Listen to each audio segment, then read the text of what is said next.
All right, everybody, this is Sheets, and I'm going to be doing my first ever seminar, intro, whatever, content related to survivor pools, which I've been doing for quite a long time and with a great amount of success. It is actually quite shocking to me the relative lack of good content with respect to survivor pools, given how popular they are and how much money gets put into them. You can find some decent content, but very, very small, and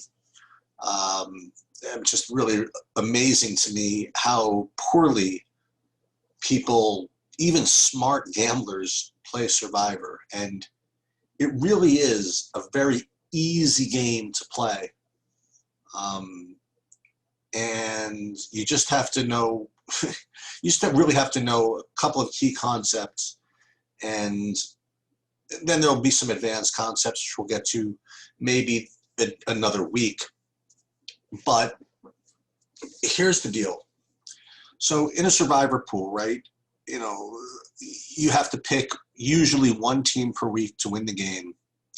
And the pool ends when there's one person left, right? If you lose, you're out, and you can't use the same team twice. Now, there are some pools with different rules, but we're going to be talking about the general idea of survivor pools. Just you pick one team per week for a little while, then maybe you pick two teams down the road. You have to win the game outright, and you can only use each team once. And we're going to go over some really just easy concepts that maybe you guys knew about, maybe you didn't, and you really hopefully learn how to actually play survivor pools. So what the mistake that most people make when they're first starting is just trying to survive every week. In other words, they look and they find the biggest favorite, the team which is most likely to win, and they pick that team. And they figured, you know what, they'll figure out the later weeks later. And what ends up happening is after 5 or 6 weeks of that, you end up with so few choices to pick from that the math just eventually gets to you, and you're usually out by week 7 or 8. And if you get really lucky, you make it to week 9 or 10. But playing that way never wins ever. It's just the way the math works. The big favorites are usually the big favorites. And eventually when you burn all those, you're just left with mid-range pick-em teams, and, try flipping a coin 7 times in a row, see how lucky you can get. It's just never going to work. So it's important to know that when you're trying to win the survivor pool, you're not trying to just survive 5-6 weeks. So sometimes you don't pick the biggest favorite, okay? And we'll get into that. So here are the key concepts to survivor pools, all right? With each week, there are, I guess, 2 main things that go into whether something's a good survivor pick. The first thing is something called immediate EV. And what that is a combination of 2 things. What that is a combination of the team's chances to win, right? Their winning chances. And then also how popular they are. In other words, if you have 2 teams, one of which is about 70% to win and the other is 60%, but the team that is 70% to win is being owned by 90% of the participants in the pool, then you obviously would prefer to take the team that's a little less likely to win, that's only owned by about 10% of the pool, right? So that fact, those 2 ideas, winning chances and popularity, become this concept and this number called immediate EV. So let's break down the two components of immediate EV and see where you can get those numbers and see how accurate they are and what you're supposed to do. First thing we really have to talk about is a team's winning chances. And it requires you to make an assumption or not make an assumption right off the bat, okay? And what is that assumption? Well, how do you know what a team's winning chances are? Well, the best estimation of what a team's winning chances are, fortunately or unfortunately, are the Vegas odds. Okay. Now that doesn't mean that, and this is a really important concept, that the Vegas odds of a team winning are in fact the team's chances of winning, right? Just because the Vegas line is a certain thing doesn't mean that that's necessarily what the actual chances of winning are. What it does is reflects the overall, betting public's perception of what the team's winning chances are. So it's important to know it's not the same thing. The public's perception of winning chances is not necessarily the same as their actual winning chances. However, that is probably the best way to estimate, at least, what a team's actual winning chances are. So what you do is you either, go to Pinnacle or one of the sports books, and you split the difference between the money line on the favorite and the money line of the underdog, and that's how you come up with the actual, winning chances of the team. And there are sites that'll do this for you, which I'll show you in a second. And before you even move on, okay, there's a couple of things that you really need to buy in with me, and you have to understand it, and you have to really, you can't really deviate from this. A team's winning chances are what they are, okay? In other words, you can't throw in external crap to change what's already been factored into the price. For example, here are the things that people sometimes say. Boy, I know Buffalo's and technically a minus 300 over the Jets, but I don't want to take Buffalo because it's a division rival, for example. Okay, or I don't trust the quarterback, or it's going to be raining, or this is a revenge game. All of those things, okay, whether relevant or not, is already factored in to those winning chances. And it's tempting to forget that. It's tempting to say, you know what, this team, it rates to be a minus 250 favorite, but I don't know, man, Mitch Trubisky, I'm going to put my entire survivor pool on a bad quarterback, and that's what messes with your head, okay? You have to accept the idea that the team's winning chances are what they are. You cannot double and triple count external biases to offset what those winning chances are. And it's really, really important. Even the best survivor players run into this problem sometimes. Okay, so that's really important. So when you're figuring out winning chances, I feel as though that you can get that pretty well accurate. Okay, it's close enough, I guess, to split the difference between the money line odds and come up with the actual winning chances. Now, with respect to popularity, you would think that this is not an easy thing to come up with. Like, how do you know really who everybody else is taking without just trying to infer it? Well, there are actually sites that track the major survivor pool sites and actually track ownership. And these services or these numbers are usually pretty good, actually. It's kind of like the law of large numbers thing. The greater sample there is, the more likely it represents the population, right? So when you look at, say, Office Football Pool or whatever it is, they give a ranking of all the ownerships of their whole site-wide. It's usually a pretty good representation of what your pool, if it's big enough, is going to look like, right? I mean, if you only have 20 people in your pool, you have to be a little more, show a little more finesse with respect to estimating popularity. But when you are in one of these big pools, which I presume most of you are going to be involved in, is you can rely to some extent, to a decent extent, on those popularity numbers. Now, once you get down to, a handful of people in your pool, then you'll be able to even do better, because you'll be able to see exactly who everybody has used and who they have left and what's available to them. And you'll be able to really drill down and figure out who everybody's supposed to be taking. But before that, you can rely on these kind of like popularity numbers that are available. Okay, so I put here on the other side of this. This is Survivor Grid. This is like one site.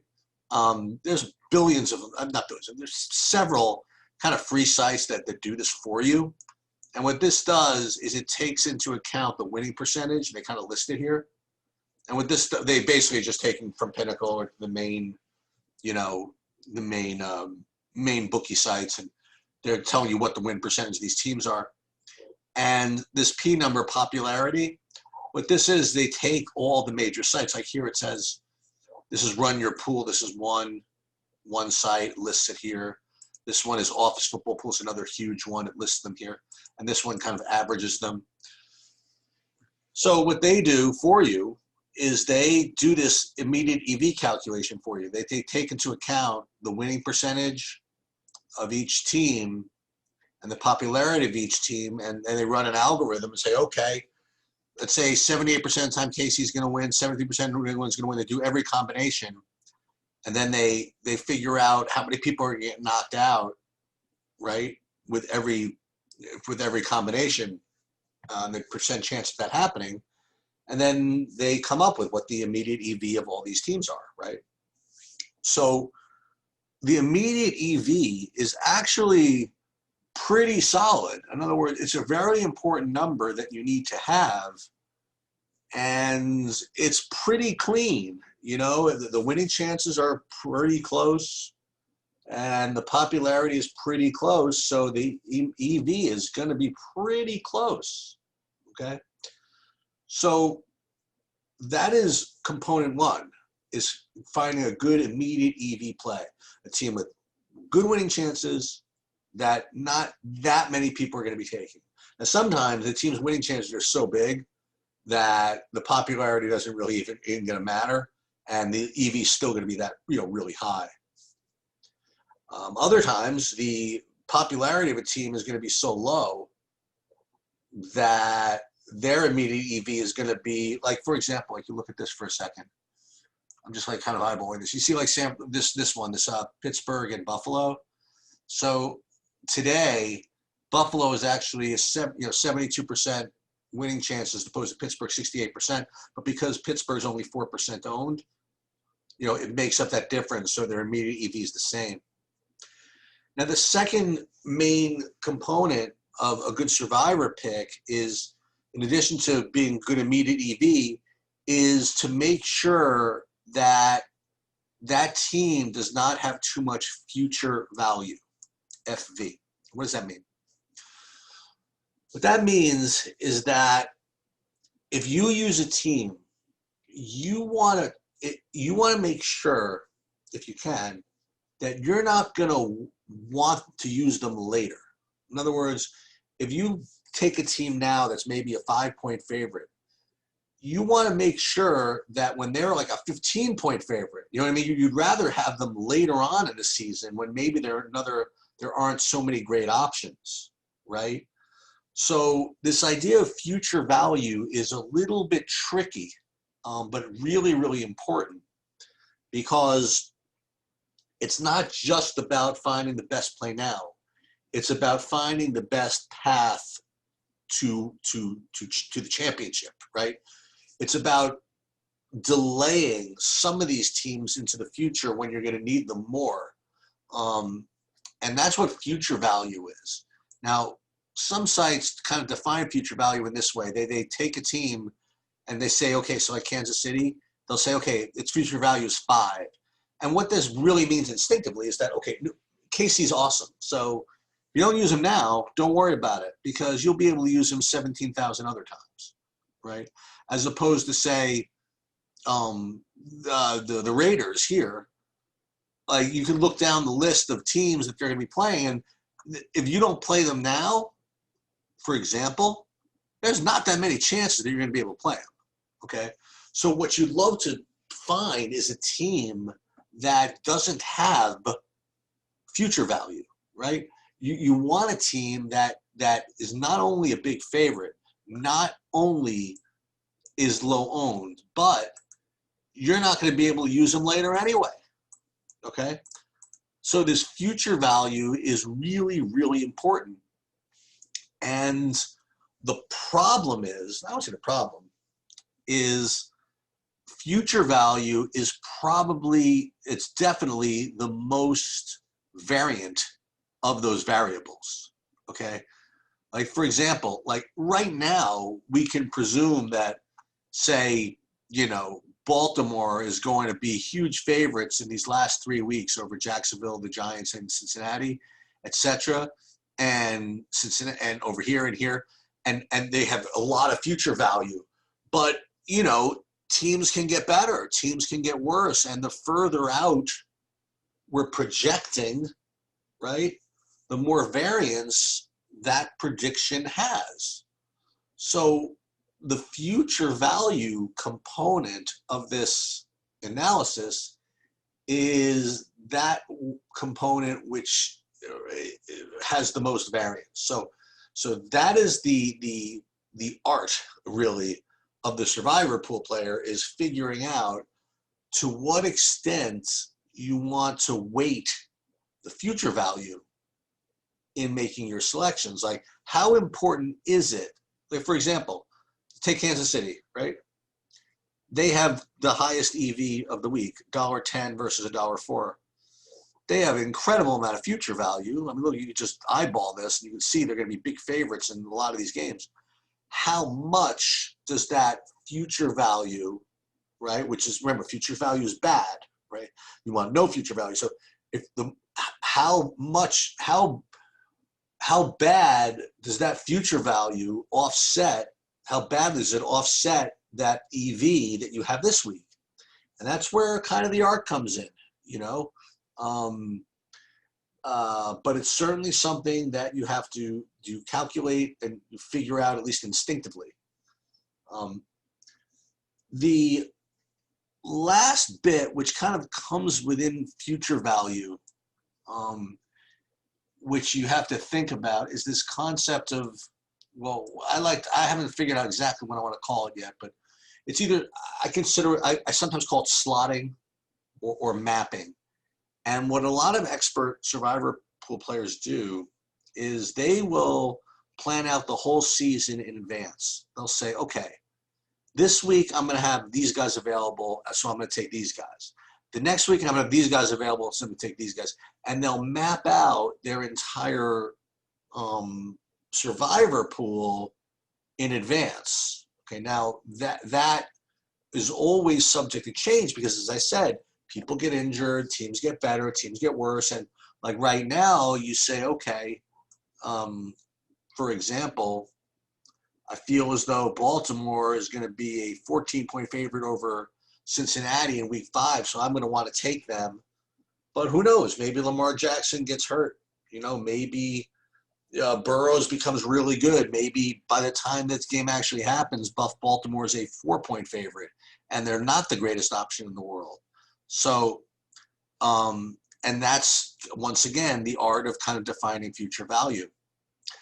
Another thing that that you can do, which is pretty cool, is you go by, you scroll across these columns, and you can see future weeks, and you can see what they're going to look like. Now, again, these are just estimates of what these lines are going to be. Things change, you know what I mean, throughout the course of the year.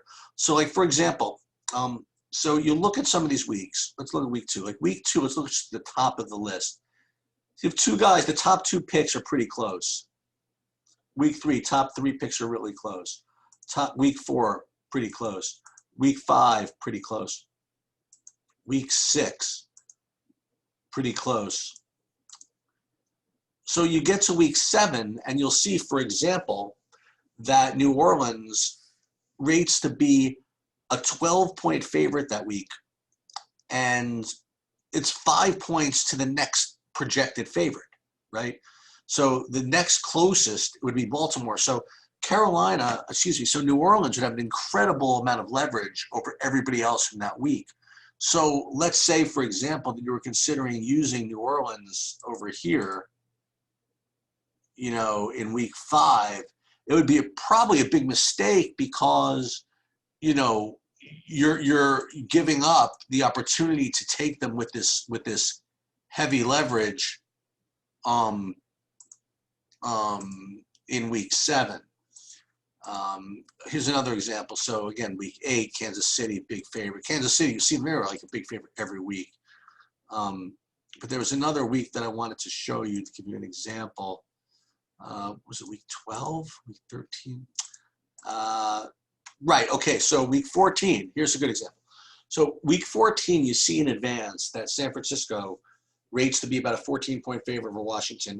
But more important is that the next closest is going to be Seattle, right? So as an 8-point favorite. So what you want to do at all costs is avoid San Francisco and save them for this week, because you're getting a lot of leverage over the field if you are able to take San Francisco and other people have burned them, because the next closest favorite would be an 8-point favorite. So like, for example, so let's see, week 5, it's possible that San Francisco ends up being, one of the top choices. It would probably be a big mistake to take them because, while it might be a good option here, it's certainly a much better option over here. Okay. And let's take Baltimore, for example. So Baltimore in week 15, they rate to be a 15-point favorite over Jacksonville, which would be 6 points more than the next one. So you want to have Baltimore alive for that week if possible. So let's say, once again, you're in week 5 and you're considering taking Baltimore. It's probably a mistake because you'd rather save them for 15. So, like, for example, it very well may be that week 5, you have these top 2 favorites, right? Baltimore and San Francisco would be maybe the best, the 2 most EV plays, depending on popularity, whatever. But they're probably not the best plays with respect to future value, because you can get them later in the year with much greater leverage. And then let's say, the next biggest favorite in week 5 would be Kansas City. But once again, you have future value issues because you can use them in so many other spots down the road. And then we talked about New Orleans. So New Orleans, for example, as I said, they rate to be a really, really good play. What was it, in week 7, right? When they're a 5-point leverage over the next one. So even them in week 5, maybe the 4th best play, it might not be actually the best play when you look at the full slate, when you look at the full map. So it's possible actually that Houston winds up being the best play for week 5 because, like I said, they're going to have very little future value relative to some of these other teams. So I can already tell that week 5, Houston is probably going to be a team that I want to play, okay? So when you go backwards, you say, okay, so what that means that if Houston comes up as a play anytime before that, probably should be passed. But turns out that you're not going to have the opportunity because it's probably not even going to be favored anytime before that week. So these are the things you think about when you're really trying to be a good survivor player, all right? I guess I may as well just go ahead and just give you a pick, I guess. Now, again, it really depends on your pool. Actually, really doesn't depend too much on your pool in week 1. But presuming everything is like single picks and no double picks or anything like that, I mean, let's just be very, let's just be very primitive. Let's look and see what the top immediate EV selections are for the week. So you're talking about Kansas City, New England, Indiana, Indy, Baltimore, and San Francisco. Like these are the top 5 immediate EV plays. And then you want to figure out which has the highest or lowest future value, right? And it looks as though New England and Indianapolis rate to have the lowest future value of all of them. So, New England and Indianapolis would be, for me, probably one of the two would be would be the top pick, factoring everything else in. I guess that's it. I think what I'm going to start doing is, once a week, go over a little more of this, kind of update the mapping, update the slotting, and maybe give you 1 or 2 options for the week, and just maybe turn you into just a little better Survivor player. Okay. All right, that'll do it for now, and hope you have a good weekend.